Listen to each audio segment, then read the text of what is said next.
you know, freeze it if that was still an option, that sort of thing as well. Lettuce is going to be a cool weather crop. Profile, it does have a low profile, you know, which is very good. The concealability or the hideability is very fair, you know, amongst a bunch of weeds and such.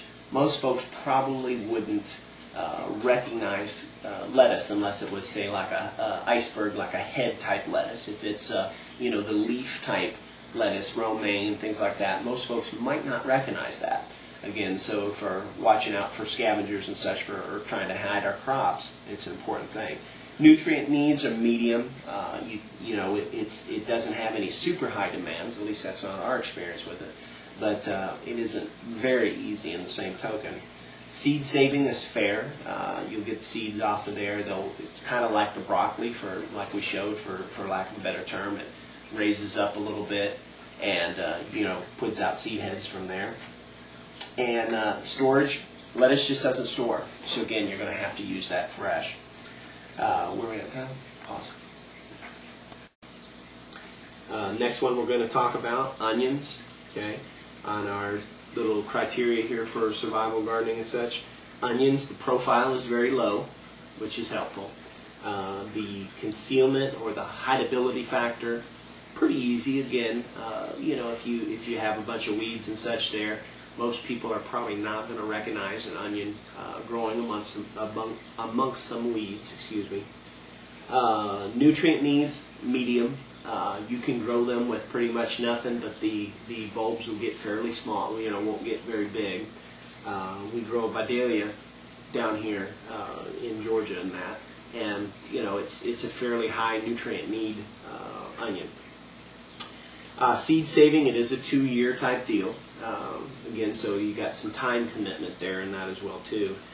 Storage is pretty decent. You can dry storage onions pretty good. You can also can them, do different things like that as well too. Peas be the next one, and again, this is something that I think, as far as a cool weather crop, is going to be one of our workhorses because it fits a lot of our criteria here. The profile is low to medium, depending on if you let them run up something or not. If you don't have something for them to grow up, they will just sprawl on the ground, usually what we end up doing. The concealability or the hideability of pea plant, I'd say it's fair. Most people, if it's in fruit, they're going to recognize it, but if it isn't, you know, again, amongst a bunch of other weeds, especially a viney or a crawly type weed, most people probably won't recognize it.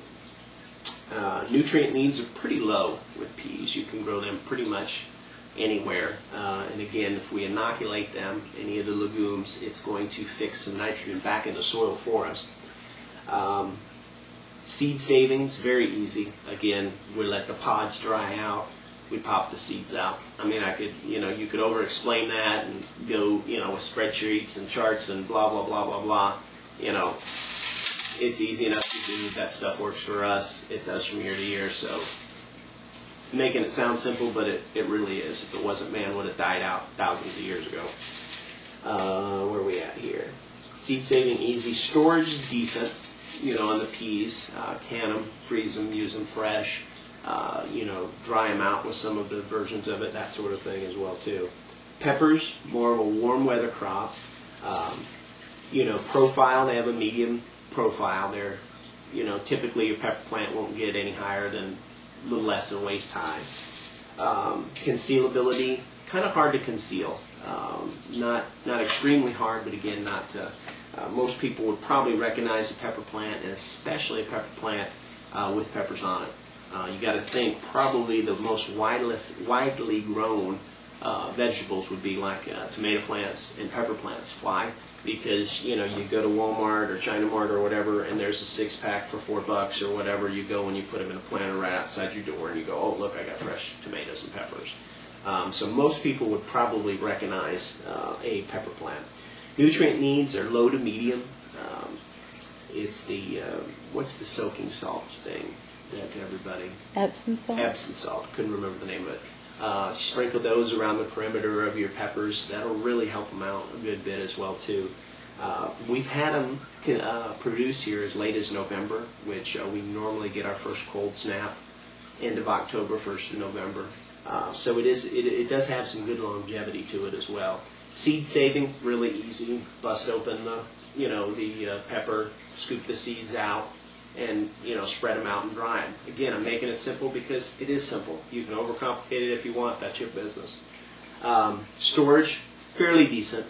They'll store just a lot of this stuff like that you can actually leave on the plant for a few weeks, maybe a month, depending on weather conditions. You take it off, it's going to store around your house for a similar amount of time. You can can it, you can do other things with it as well. Peppers, again, get a plus for multiple harvests from one plant.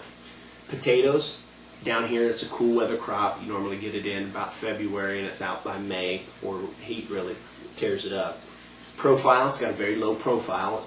Practically grows about this high off the ground, that's about it. Concealment, it's pretty easy to conceal or hide potatoes and such. It's an odd looking, the top part is pretty odd looking. Most people probably wouldn't recognize it. And again, amongst weeds and such like that, it'd probably be pretty tough for the average person to spot. Nutrient needs, I would say, are medium. You can put them in and not do anything to them, and they're going to produce something. But they're not going to be the big, by something I mean probably nothing this size. Or at least that's how it works down here. And again, that depends on soil types and everything. But if you want some big tubers, you really need to put some nutrients on the soil. You need to feed it a little bit. Seed saving, very easy. Once the vines die back, you dig the potatoes up. You pick the best ones and you put them in a paper sack, put them in a cool, dry place. Use them again next year, and they'll be fine. Storage on potatoes is great. You can dry store them, root cellar, that sort of thing. A lot of folks, a lot of women will keep them in their cabinets for 6 months, a year before they start sprouting and that. You can can them, you can dry them. As far as that goes, potatoes get a great as far as the storability. And again, pluses for multiple harvests from